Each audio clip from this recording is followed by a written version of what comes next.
Good afternoon, and thank you for joining us for today's Wellness Wednesday. Today we are live and we're talking about protein supplements in sports performance and what to look for in protein supplements. Angela Beck, a registered dietitian with sports performance at Lifestyle Health, will sort out the truth from the fiction when it comes to taking protein while working out.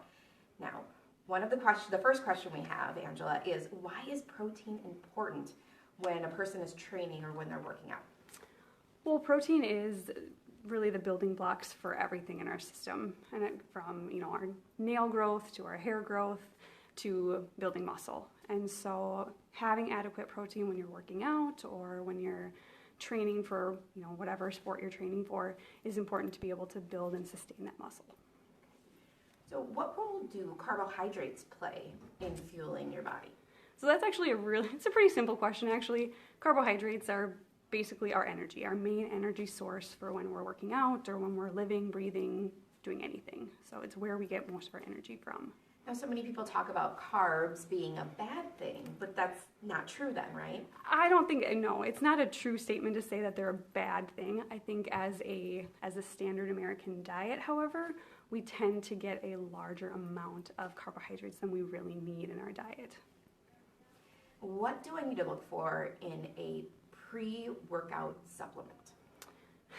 So for me, that's actually a really interesting question because I don't use pre-workout supplements a lot. I know about them, I'm familiar with them, but I don't use them a lot because they're not going to give you any kind of energy source.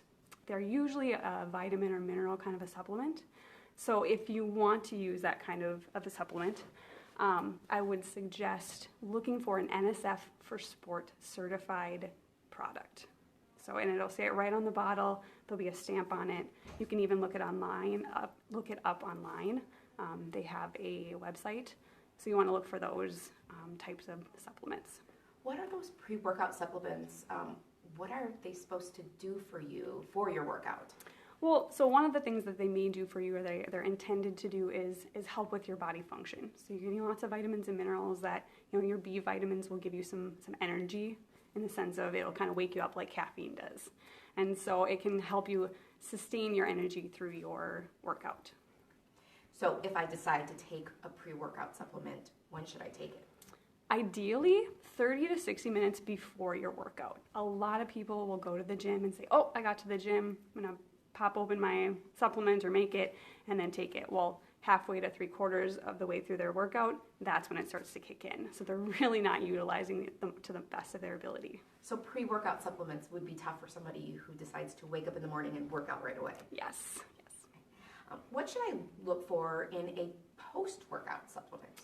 So when you're looking for a recovery is what I consider it to be. So a recovery supplement, you're looking for both protein and carbohydrate. So you want to be able to replenish the carbohydrate or the glycogen that you've lost during your workout with the carbohydrate, and then you want to be able to start building that muscle with the protein content. So a minimum of 10 grams of protein is what you're looking for. Okay. And when should I be taking that post-workout supplement? So if you're an elite athlete or you're an athlete who does 2-a-days for your workouts or your sport, I would take it within 30 to 45 minutes of the end of your activity. If you're more of I do this for my health, I do a weekend warrior kind of thing, it's probably okay to take it within the first 2 hours. What are the differences between plant-based protein and whey protein? So there's the one big difference between a plant-based protein and a whey protein are actually the whey protein is a complete protein, where a plant-based, they're not always a complete protein. You have to have a couple of different things in that protein to make it complete. The way I kind of look at it is your whey protein is a one-man puzzle job. So you have your puzzle in a single box, put it all together, all the pieces are there, everything fits and everything works. Where if you look at your plant-based, usually it's a pea protein. It's a 2-person job. Your puzzle has been split up into 2 different boxes. If both people aren't there, you're going to have holes in your puzzles. Things aren't going to fit together well, and so you both have to be there to complete it. So in your recommendation, is a whey protein the better protein to go with? No, not necessarily. Okay. So when you look at that pea protein or that plant-based, just make sure that it's pea protein and then there's maybe like a brown rice component to it. So then you're going to get that complete. It's going to look the same at the end. Same puzzle, just have to have a little bit more in that plant-based. Okay. What should I be looking for when it comes to protein powder? So protein powder, really honestly, the main thing you want to look for is on the bottle, you want to make sure that it's NSF approved. Again, same thing with your pre-workout. And you want it NSF for sport certified. So that's just going to mean that it's a high quality type of a protein. There's no contaminants in it, and every batch of that protein powder or protein product has been evaluated by the NSF.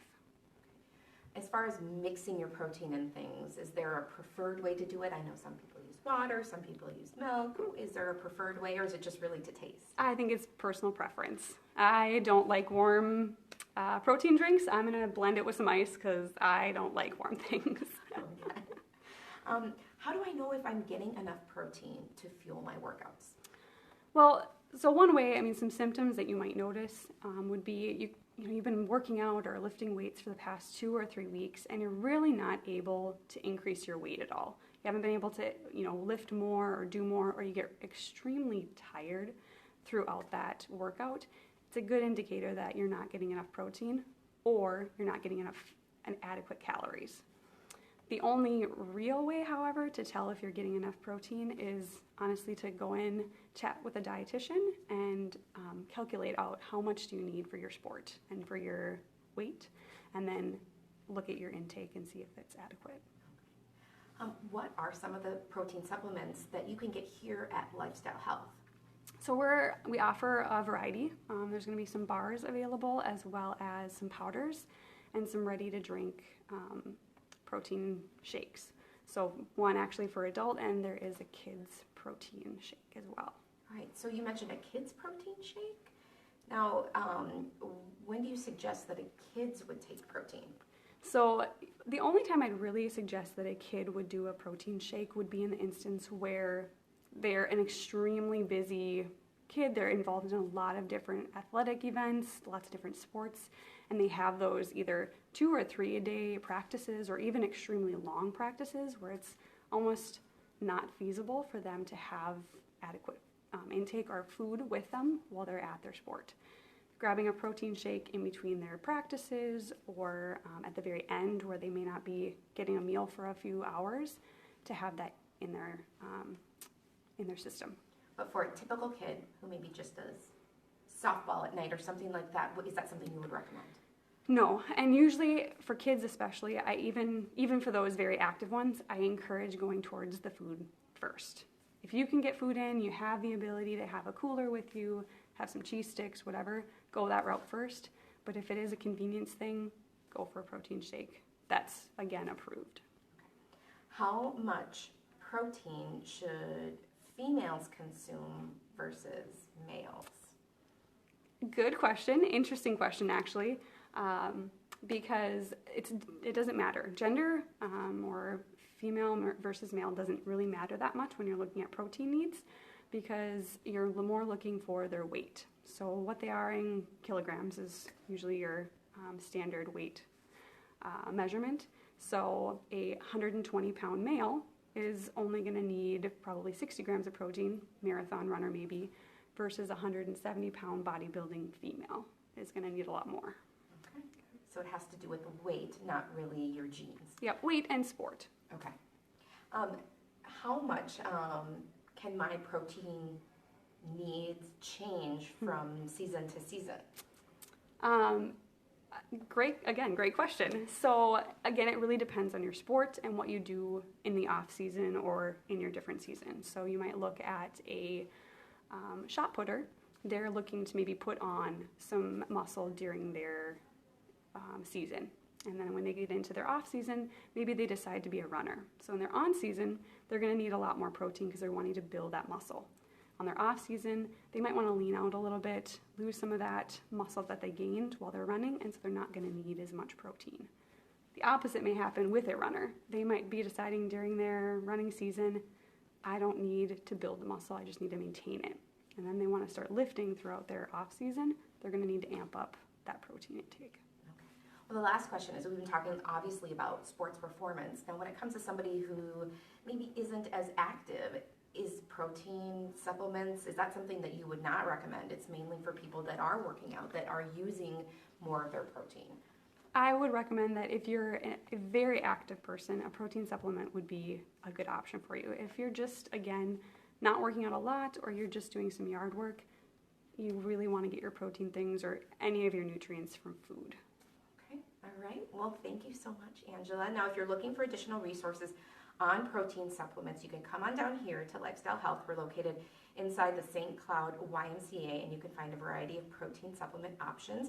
And we have dietitians here who will also help you decide which one will be right for you and how much protein you need when you're working out. So thank you again for all the great information. Thank you again for joining us. Have a great day.